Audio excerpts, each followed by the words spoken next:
नाजरीन अब रुख करते हैं लोधरा का, जहां ABC न्यूज की डिस्ट्रिक्ट रिपोर्टर मोहम्मद जुनैद की रिपोर्ट के मुताबिक पंजाब बार कौंसिल के साबिक मेंबर कहरोड़ पक्का, बार एसोसिएशन के साबिक सदर सीनियर एडवोकेट कारी मियां अब्दुल रहमान जिबला कुरैशी एडवोकेट के जवां साल बेटे डॉक्टर मियां वजीउर रहमान जिबला कुरैशी को लेन देन के तनाज़े में नामालूम अफराद ने गोली मार दी।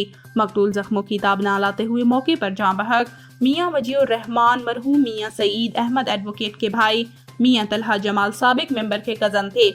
वाज़ेह रहे कि मियां वजीउर रहमान मरहूम को पक्का नहर के करीब फायरिंग करके कत्ल किया गया।